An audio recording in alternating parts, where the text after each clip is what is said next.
In winter 1009, the Frostiana People's Republic, one of the most powerful human nations of the continent of Sergea, suffered an unprecedented disaster. A vast dwarven host from the ferocious Iron Mountain descended upon the land. The dwarves' momentum was relentless.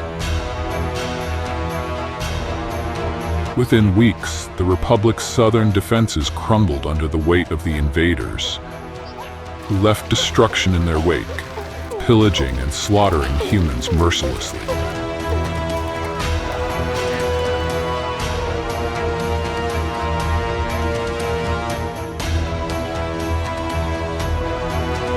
In Nagshak, the Republic's capital, the Frostiana Parliament met in the Hall of Aetheris to devise a strategy for the war.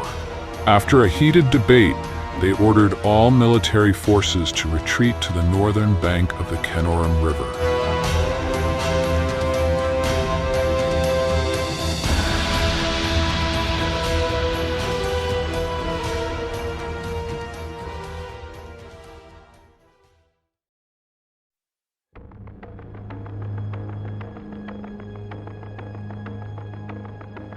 Kenorum River, dubbed the Wall of Frost by the locals, was vast and swift. Its icy rapids made crossing nearly impossible. The river became a natural barrier that protected the nation for centuries. However, the river wasn't inviolable nor impassable. There existed a shallow ford where the river's current was weakened enough to allow passage for an army. At the edge of this critical crossing, Frostiana Republic built its most formidable fortress, Thornspire.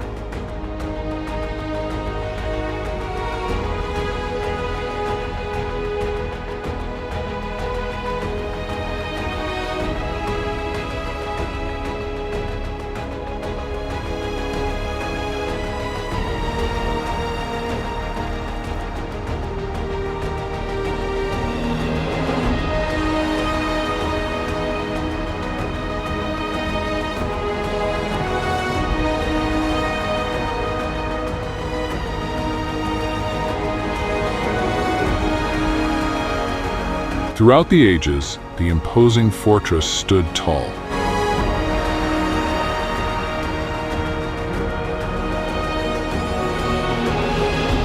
An unbreakable shield that warded off countless adversaries of the Republic.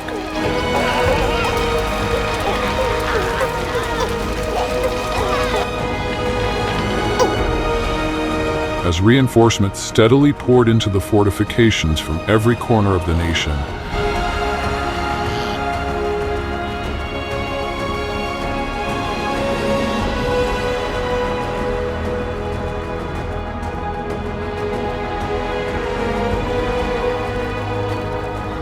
the garrisons of Thornspire swelled to a formidable force of 32,000 soldiers.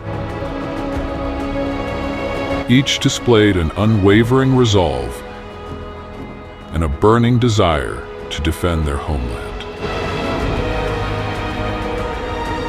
In addition to its strategic location and vast numbers, the Republic held another, even more impressive trump card. One they would use to contend against their superior foes. Rune machine guns. Complex runes from ancient dwarven technology powered these small arcane contraptions.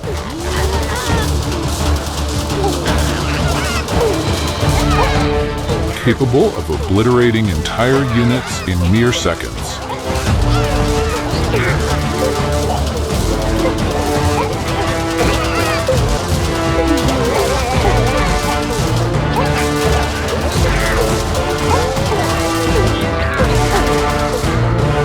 The Republic, through great effort, had managed to replicate these weapons of mass killing.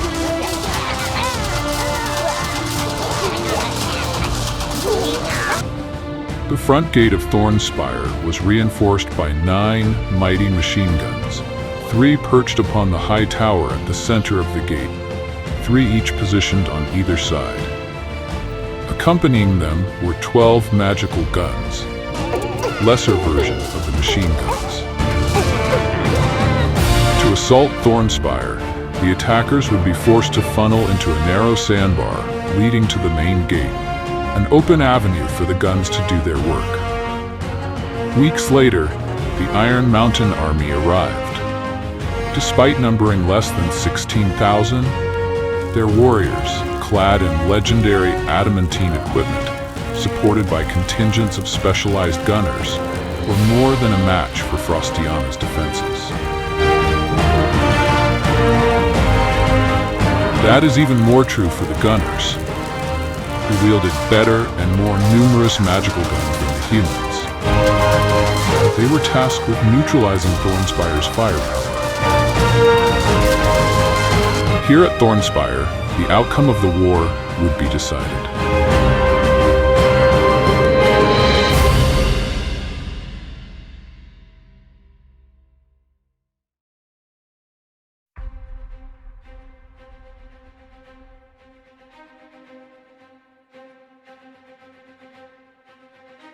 Iron Mountain's first wave advanced.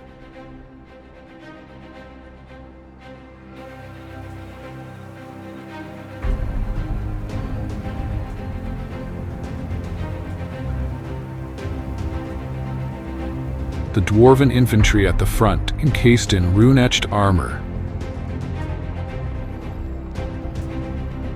followed by gunners.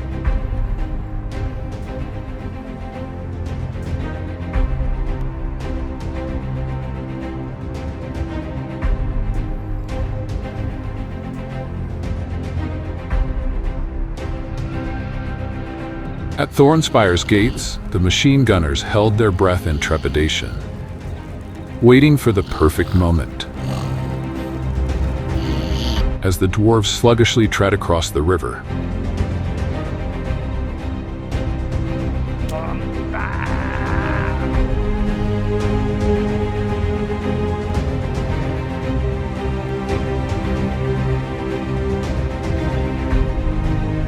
closer.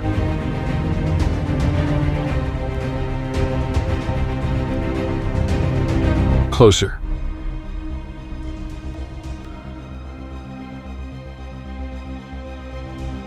Closer.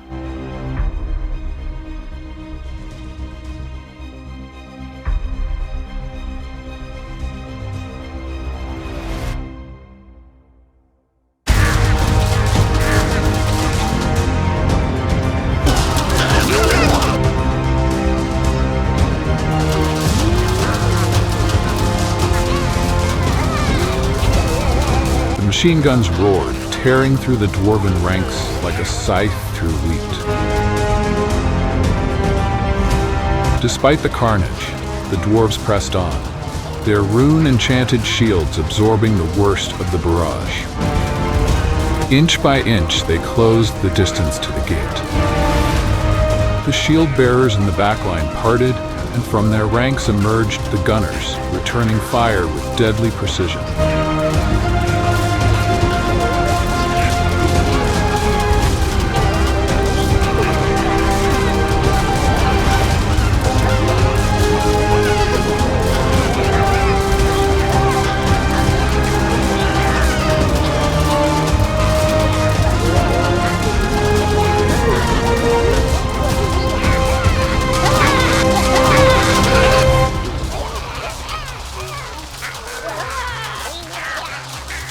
With a deafening explosion, the gate was blasted wide open, shattered by the overwhelming force of the dwarven explosives. The dwarves surged forward.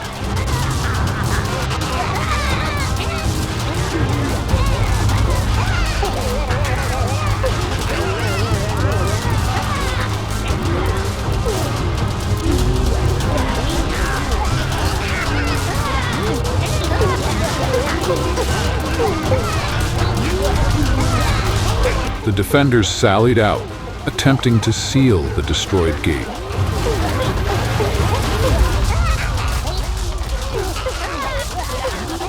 Brutal close combat erupted as humans clashed with the dwarven infantry, Frostiana archers darkened the sky with thousands of arrows, raining down with deadly precision. Frostiana's soldiers, though outmatched, stood firm. Consequently, the attackers were bogged down, unable to advance further. The dwarves at the back line, like sitting ducks before the gate, were subjected to endless hellfire from the machine guns. In the blink of an eye, countless dwarves were mowed down.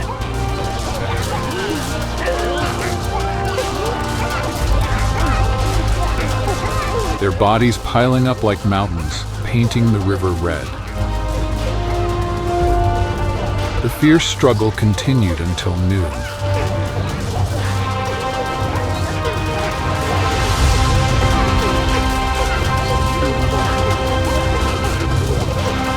Eventually, the attackers were unable to bear the intense fighting. They routed.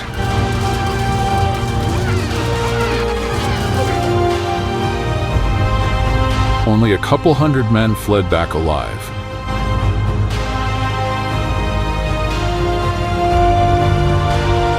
Their morale shattered.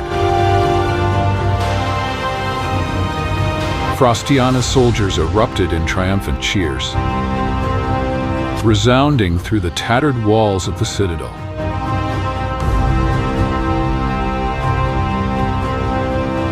The first assault on Thornspire ended in a hard-earned victory for the defenders.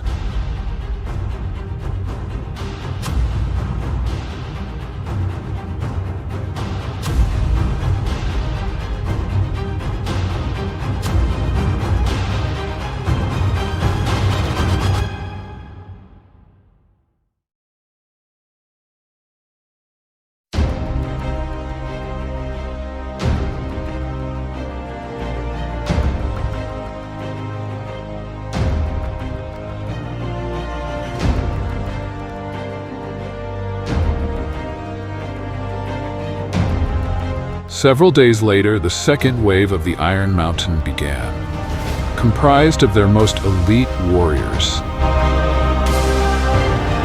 Having been held in reserve since the beginning of the siege, they were well rested and brimming with vigor.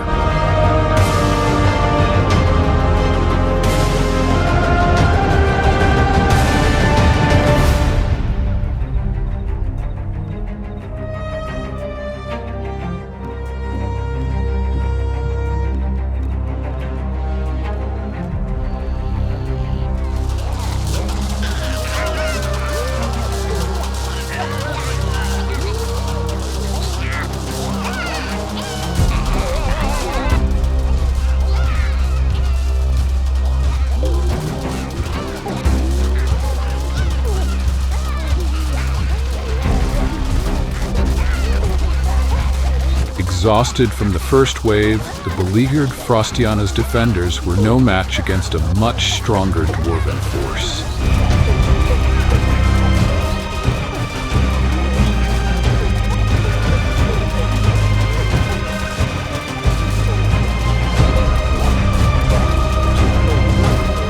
A few hours after the assault began, the Frostic machine guns were finally silenced.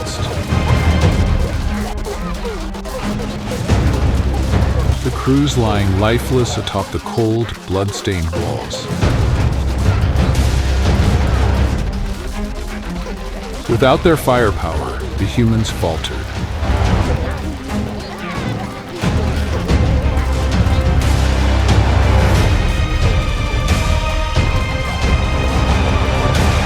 The dwarves surged forward and broke through the gate in a tide of iron and fury. Iron Mountain men flooded the courtyard of the outer wall.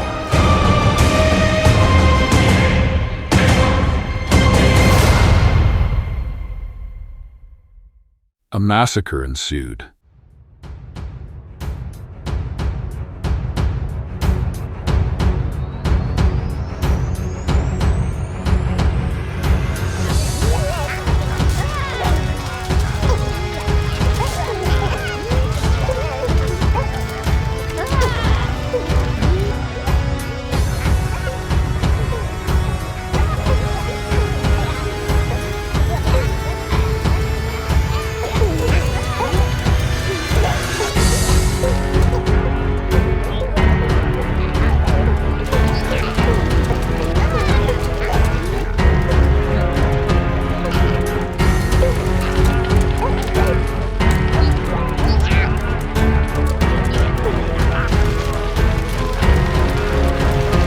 Frostiana soldiers who escaped the slaughter in the outer wall fell back to the keep.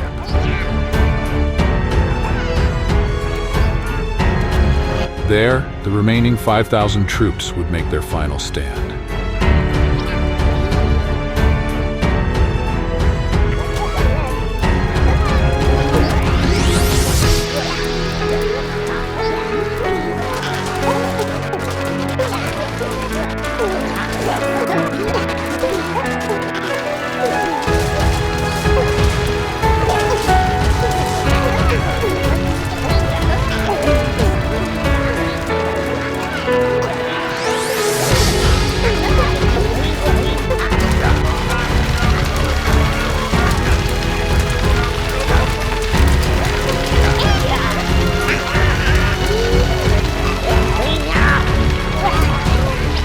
Thornspire fell. The once impenetrable fortress is now a ruin. Frostiana's symbol of hope is no more. The siege marks the beginning of the fall of the Republic.